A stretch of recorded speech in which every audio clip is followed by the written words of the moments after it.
तू ओकरा के तू गइल ही समझी। और अगर तोके लगत बाकी तनवीर इतना से बात खातिर झूठ बोली तो तू तनवीर के जान लू ही ना।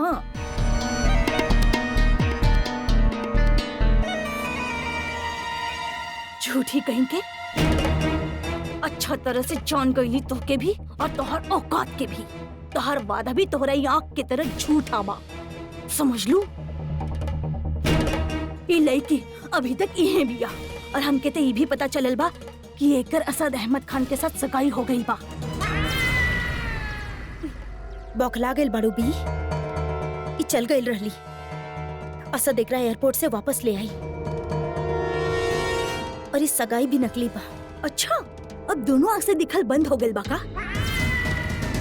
अरे केहू बिना देखे भी बात जान जाई कि बेशक इनकर सगाई नकली होके लेकिन इनका मोहब्बत असली बा।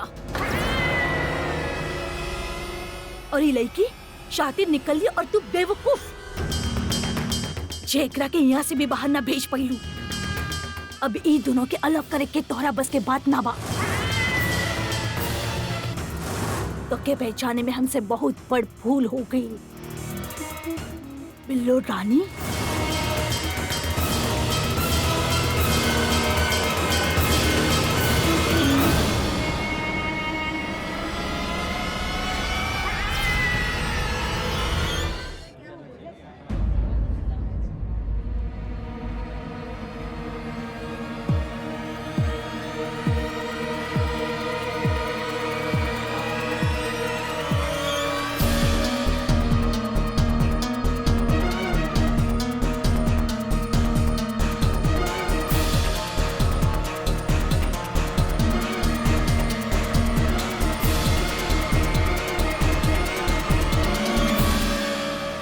का भइल अम्मी?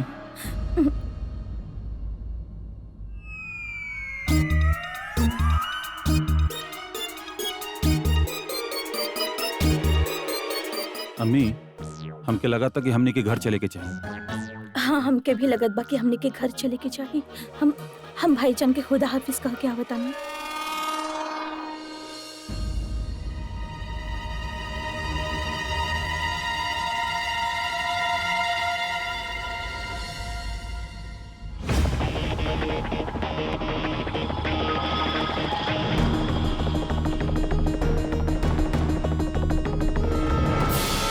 कमा नजमा, तू मिस फारूकी के देख लो, हमने के घर चले के चाहिए।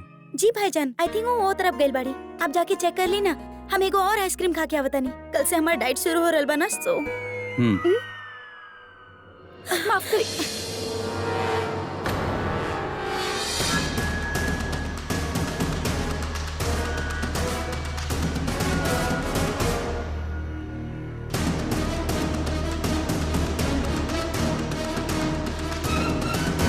आपके माफी मांग लेवे से आपके गुनाह कम ना हो जाई हैं दिलशाद।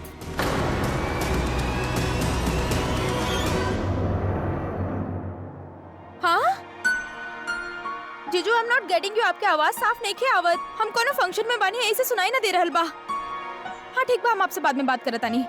अल्लाह हाफिज जीजू। उम्मीद बा कि आप उनकरा से हमनी के सगाई के बारे में ना बतैले होगू। काहे? काहे कि उ नकली बा। अल्लाह मियां, what's wrong with you mister Khan? आप इन नकली बा के कोरस बंद करब please. And by the way, हम अपन आपी और जीजू के साथ का बात करब ई आप डिसाइड ना करब, ओके? हमरे ख्याल से ये बात हमनी के छुपा के रखे के चाहिए। आपके पता बा, आप ही बात हमके कम से कम 2000 बार बता चुकल बानी। एंड आई एम टायर्ड नाउ। पर हमके समझ में ना आवता कि आप ऐसे काहे पेश आवता नहीं।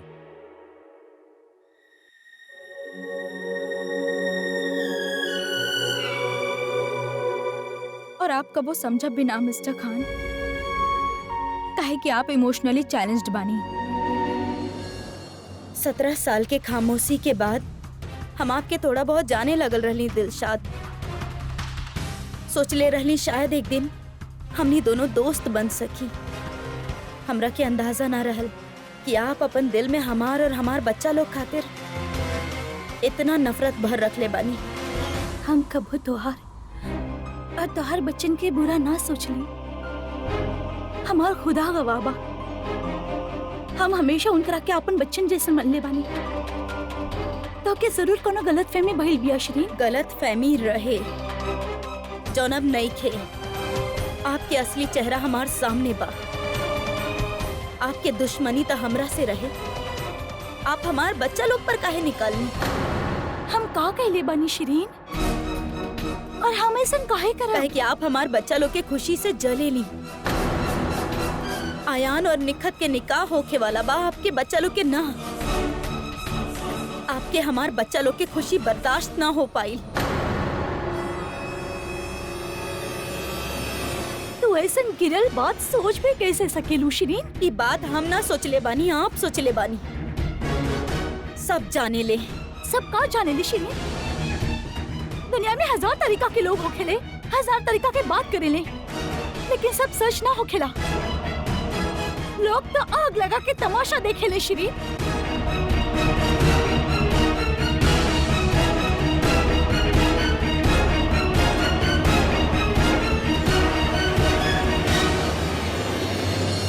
इससे पहले कि शिरीन की गलत फहमी खत्म हो जाए कि काला जादू में दिलशाद के हाथ बा, हमके कुछ करे के होगी।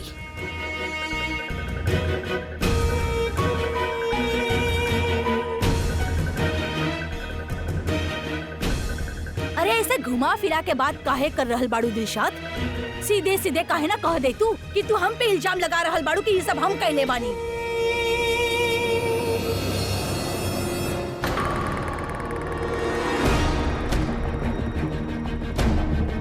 देखी रसिया भी, ये हमरे और शिरीन के मामला बा। आप बीच में मत पड़ी। देख लू शिरीन, ये जानत बानी कि हम इनकरे रग रग से वाकिफ बानी। ये खातिर ही ना चाहत बानी कि हम बीच में बोली।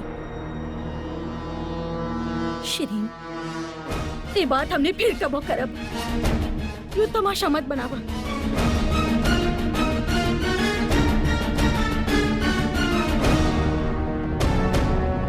रुक जाई।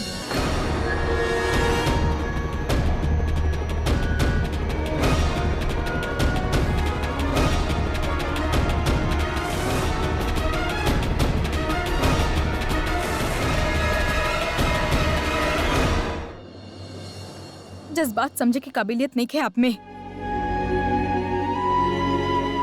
कभी ना समझा बाप। का नहीं के समझब?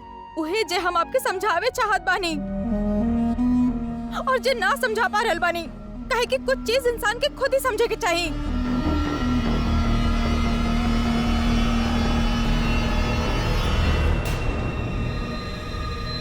आप चाहत का बनी हमसे? जौन बात होके के बा अभी होकी। आपके अंदाजा भी बा कि पिछला कुछ दिन हमने सब पर कैसन गुजरल बा आपके वजह से।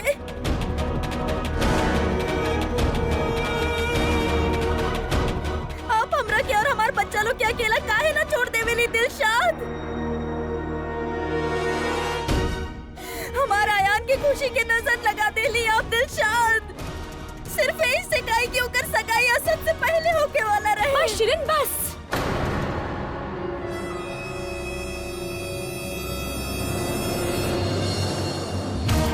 तो कि जे कहे के रहल कह देलू। और रहल बात असद के, तो असद के सगाई हो चुकल बा।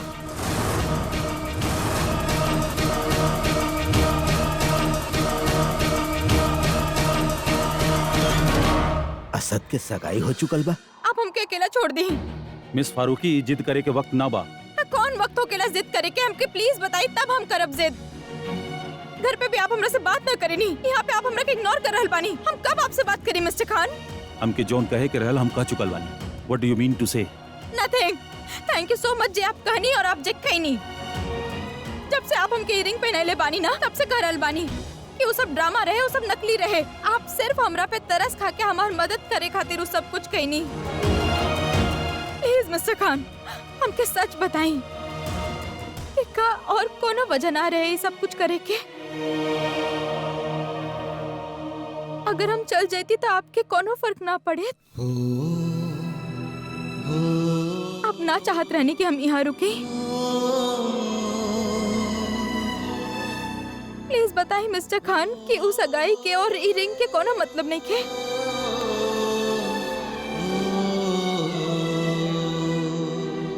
आप कहा चाहत बानी मिस फारूकी कि सगाई असली बन जाए?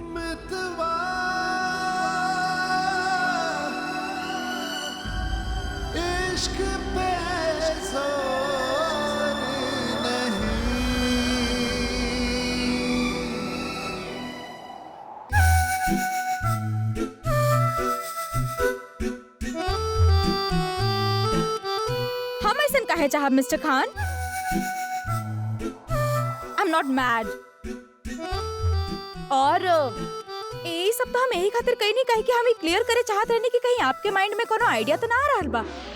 Good, then I hope everything is clear और आप हमके ई बारे में ज्यादा परेशान ना करबू। Oh really? अगर इतना परेशान होत रहनी तो कहे इन्हीं एयरपोर्ट पे हीरो की तरह भाग भाग के हमके रोके खाते। अंगूठी पहना के बहुत बड़ा गलती कही नहीं, हम दोबारा ना दोहराई। वाकई बहुत बड़ी गलती कही आप। तभी आप अंगूठी अभी तक पहन ले बानी। अभी उतार देत बानी। Please. हाँ वेट। भाईजान, भाईजान प्लीज चली ना आप, प्लीज चली। हमार बेटा के सगाई के बाद सुन के आपके कलेजा पर सांप जे लोटे लगल होगी। ऐसे हमार बेटा के सगाई रुकवा देनी और अपन बेटा की सगाई करवा देनी आप। ये सब कहे के बाद बशरीन, अरे एक तरह से कोनो सगाई होखेला भला? ना कोनो खबर ना कोनो बुलावा, बस हो गई सगाई। वैसे भी ऐसा छोड़ल औरत के यहाँ कौन शरीफ खानदान अपन लड़की दी? हसीना भी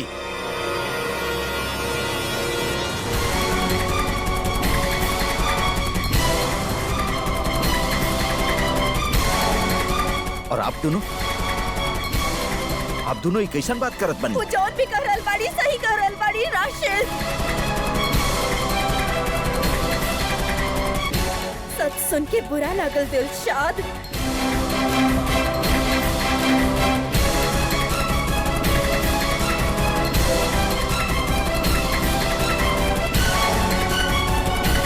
मदद खातिर हमार शौहर की तरफ मत देखी। अरे रह द शरीन, ताका झाकी के त आदतें होखेला ऐसन औरतन।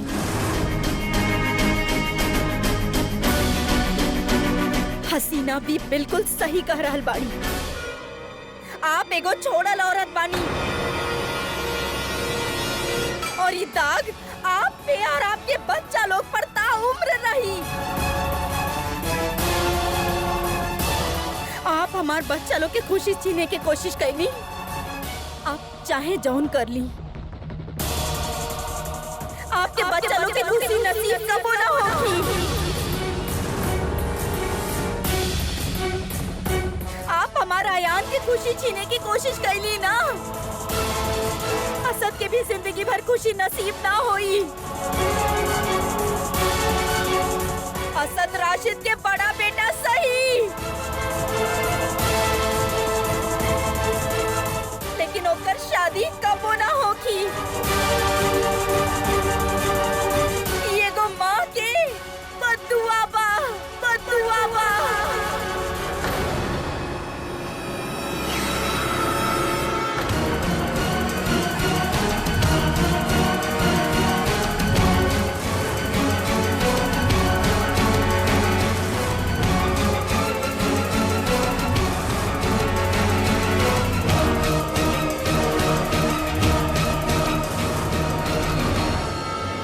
छोड़ल औरत कहे वाली तो खुद का बाड़ू एगो दूसर औरत। ऐसन औरत जे पहला बीवी की जगह कबो भी ना ले सकेली। तोरा के का लगेला हम तो तरह से जले नहीं, तार बच्चन से जले नहीं, अंतरा से मुकाबला करे चाहत बानी। आज हम आपके बतावत बानी कि मुकाबला हो खेला का।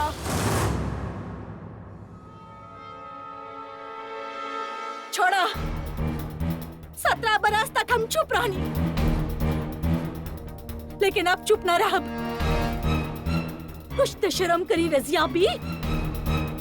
एक रोज ओकरा के भी मुंह दिखावे के बा।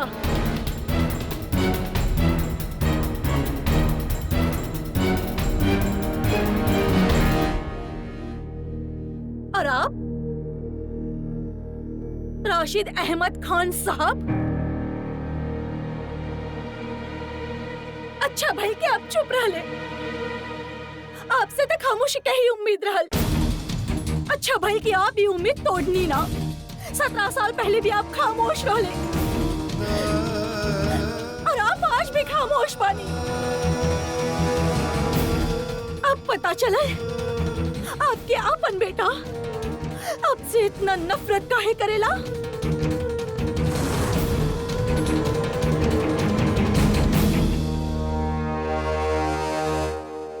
और शिरीन, हम कब्बो तो क्या अपन दुश्मन ना मनने।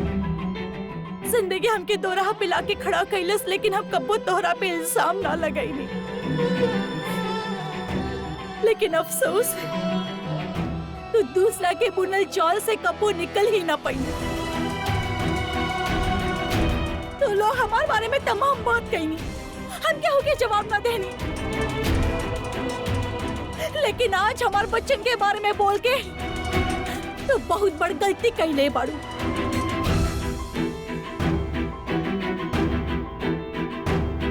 काहे कि एगो बीवी तो चुप रह सकेली, मगर एगो माँ चुप ना रह सकेली। आज हम तो सब लोगन के सामने ये ऐलान करत बानी कि हमार असद के निकाह होखी।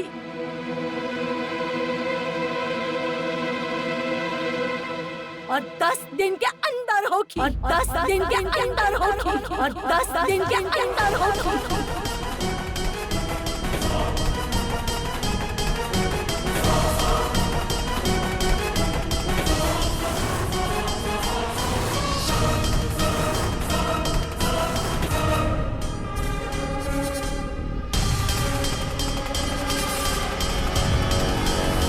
और माफ करिए अगर आप लोग गई हैं तो हमके अच्छा ना लगे।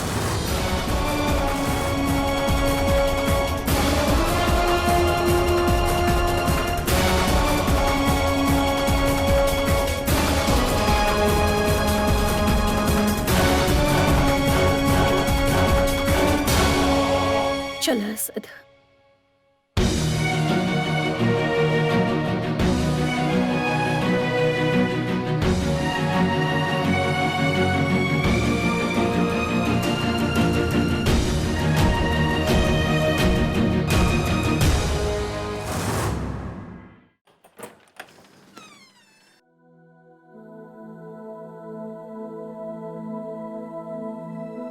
आपके बच्चा लोग के खुशी नसीब कबो ना होई।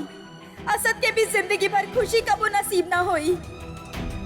असद राशिद के बड़ा बेटा सही, लेकिन ओकर शादी कबो ना होई। एगो माँ के बददुआ बा।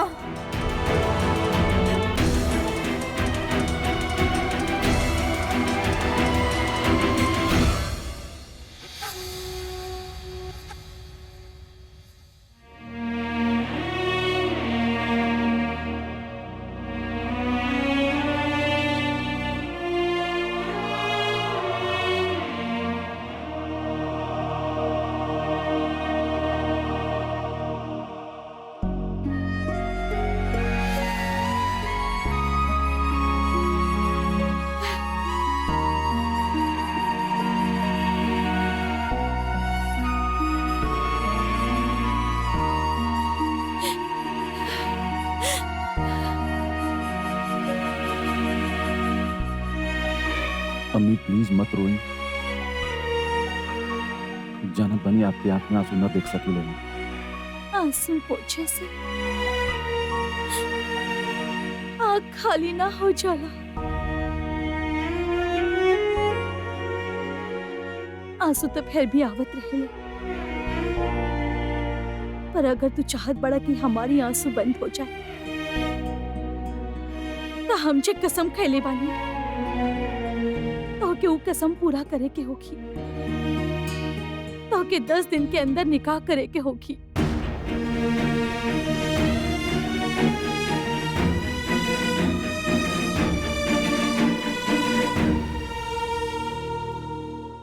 अम्मी, हम अपन जिंदगी के इतना जरूरी फैसला इतना जल्दीबाजी में ना ले सकीला। कहे दी लोगन के जे कहे के बा बोले दीजिए, हमरे बारे में बोलत बारे हमके कौन फर्क ना पड़ता। लेकिन हमके फर्क पड़ेला। केहू अगर हमरे बारे में कुछ कहे तो का तू खामोश रह जाइबा?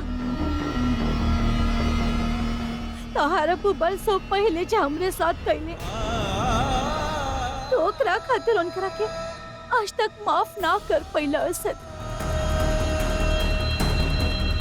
इस सब के उसे का ताल्लुक बा? ताल्लुक बा। जब केहू अपना पर उंगली उठाए तब बर्दाश्त ना हो खेला असद, और हमरे बच्चन की तरफ केहू उंगली उठावे उनके जलील करे तो हम बर्दाश्त ना कर सकीले असद। हमार दामन पे जे दाग लागल बा, हम न चाहिले ओकर कालिक तोरे जिंदगी पे आवे।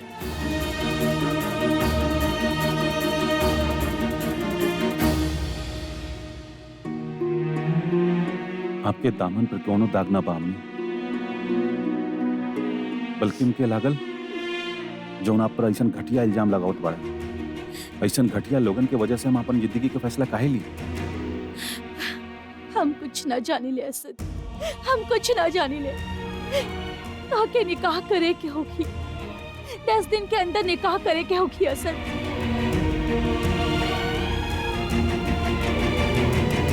हम कभी भी निकाह से इनकार ना करेंगे, लेकिन आप जानी ले हम एक ऐसा लड़की से निकाह करी जे आपसे हमसे ज्यादा मोहब्बत करे।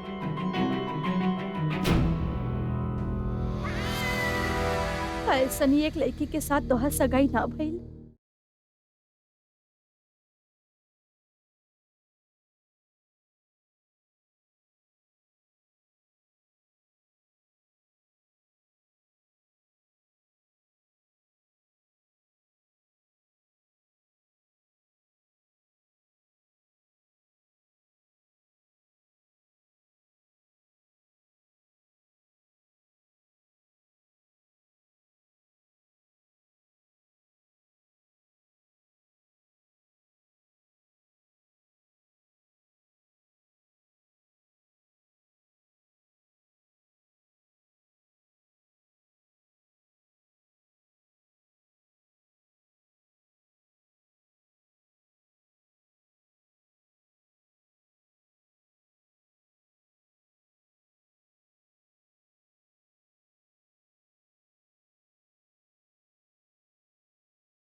आप इतना खामोश काहे बानी? कुछ कही ना। का कहीं अब कहे खातिर बचल का बा हमारा पास? कितना भी कोशिश करी हम बाकी हमारी जिंदगी में कौनो न कौनो तूफान आवत ही रहेला। सोच भी ना सकत रही कि तू इतना कुछ कहबू, वो भी इतना लोग के सामने जे हमारी इज्जत करे ले, वो दिलशाद के बारे में। आपके ये बात के अफसोस नहीं खे कि हम इतना लोगन के सामने जौन कहनी वो कहनी। आपके ये बात के बुरा लग रहल बा कि हम जौन कहनी वो दिलशाद के कहनी। हाँ, ये बात के ज्यादा अफसोस पा हमके। दिलशाद जैसन शरीफ और नेक दामन औरत पर ऐसा इल्जाम लगोलू तू, शर्म आवत बा सोच के भी हमके। राशिद, राशिद, राशिद, भाभी कहेली दिलशाद ना तो शरीफ बाड़ी ना मासूम बानी। भाभी भाभी भाभी, अरे जौन औरत सुबह से शाम तक तुहार शौहर के खिलाफ साजिश करे में लगल बिया, ओकर असलियत जाने के बाद भी तू ओकर बात माने के बेवकूफी कैसे कर सकेलू सीरीन? तू भूल गेलू ये गुड़िया फैक्ट्री के मामला में वो हमरा बारे में का कुछ कहले रहल? भाभी कुछ गलत तो ना कहले रहली।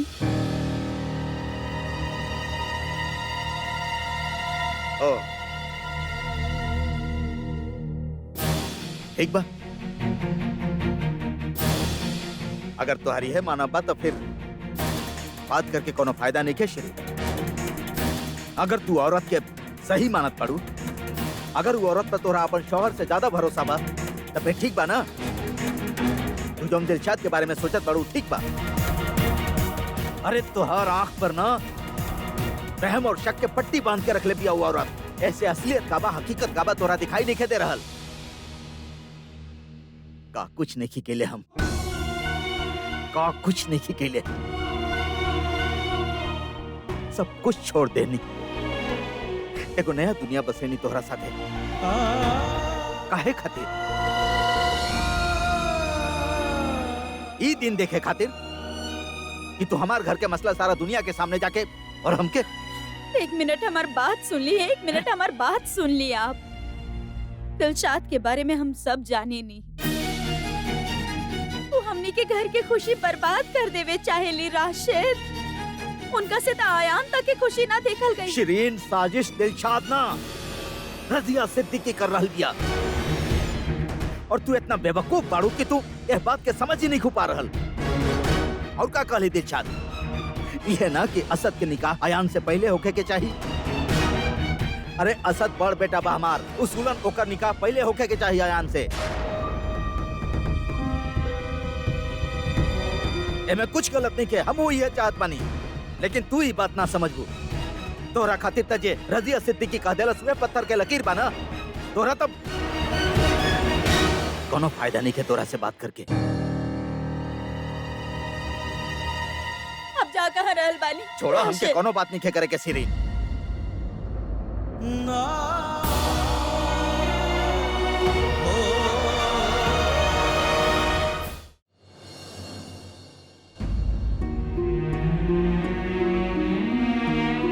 हमके जवाब चाहिए असद। अब तो जोया भी यही दिया।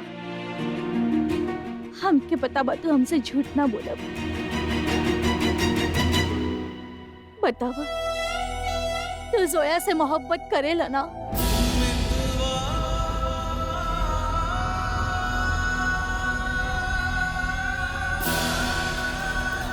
हम कुछ पूछ रहल बानी असद। तू जोया से मोहब्बत करेला ना असद?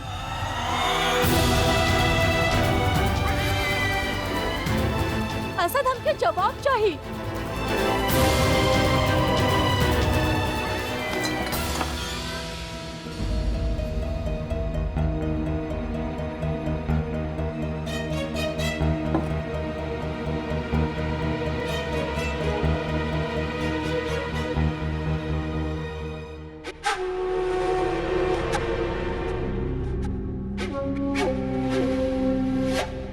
हमारे ख्याल से जेनी की खामोशी को देकर जवाब दे रहल बा खाला।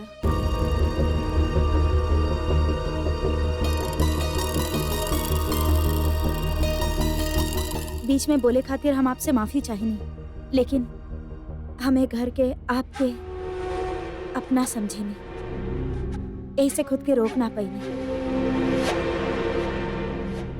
खाला, हम जानी के बचपन से जानी, वो जेकरा से भी प्यार करे ले ओकरा खातिर कुछो भी करे खातिर तैयार हो जाए।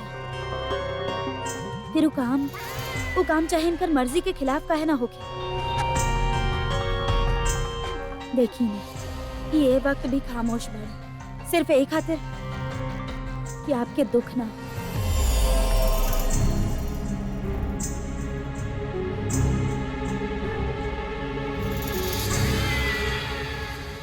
खाला, जमिता आपसे पहले ही कह चुकल बाड़े क्यों इस सगाई के सगाई ना माने।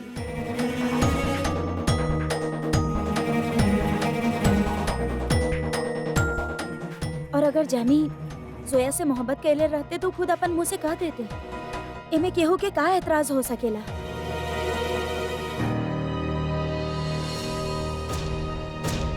अगर आप लोगन से ना कह सकत रहे तो हमरा से तो कह देत रहे। लेकिन देखी ना खाला, कि हमरा से भी कुछ ना कहे तो एकर मतलब तो साफ बाना, जैमी जोया से हमदर्दी जरूर रखेली, लेकिन ओकरा से मोहब्बत ना करेली।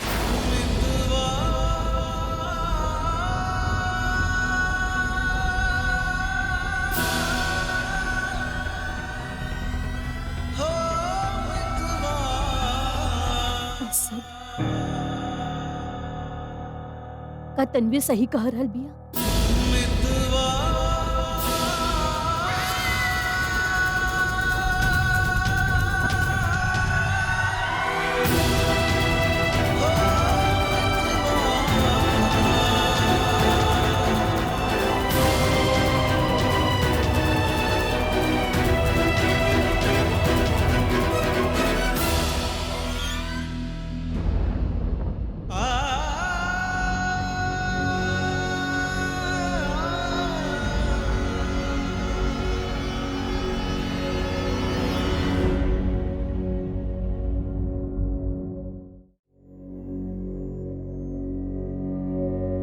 खाला, हमरा के माफ कर दी, लेकिन अब आपके असद खातिर नया सिरा से लड़की ढूंढने की पड़ी। एगो ऐसा लड़की जो ने घर के तौर तरीका और तहजीब के समझे ली। एगो ऐसा लड़की जो जैमी के मन में का चल रहा बा वो जान जाए, काहे कि वो तो अपन मुझसे कुछ कहेला ही ना। खाला, वो तो अल्लाह के शुक्र बा कि हमनी के पता चल गई कि उनकर दिल में का चल रहा है। हाँ, हमके पता चल गई बा।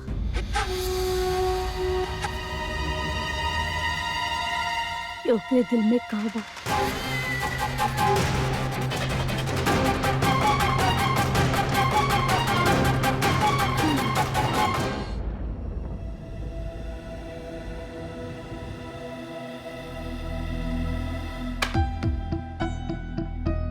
बताव, तो जोया से मोहब्बत करे ना? अगर जमी जोया से मोहब्बत करत रहते तो खुद अपन मुंह से कह देते। जमी तो आपसे पहले ही कह चुकल बाड़े कि वो सगाई की सगाई ना मांगने ले।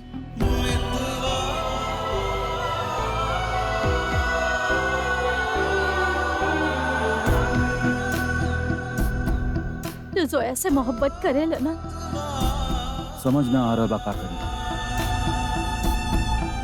आ कहीं जोया अगर ये बात आगे बढ़ल तो शायद तो के दर्द के अलावा कुछ ना दे पाई। ऐसा कौन चीज बा मिस्टर खान जे आपके रोक ले बा?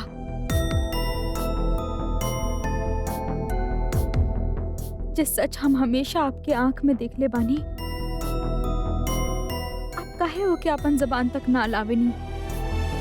आखिर हम हई था जनाब राशिद अहमद खान के बेटा। जैसन वो अम्मी के साथ कहने वैसे हम तो के दर्द पहुंचाई था। हम जाना तानी आप शुरू से यह कहत रहनी कि हम आपके और आपके फैमिली खातिर सही नहीं खी, पर का आपके सच में ऐसे लागेला मिस्टर खान? का हम इतना बुरा बानी, इतना गलत बानी हम?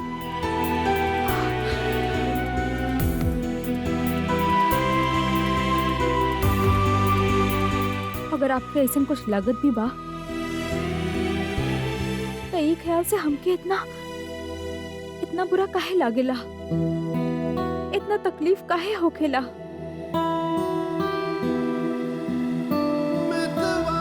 जब आप आसपास होखे नी तो सब कुछ इतना अलग सा काहे लागेला? काहे चाहतानी हम कि आप हमके पसंद करी?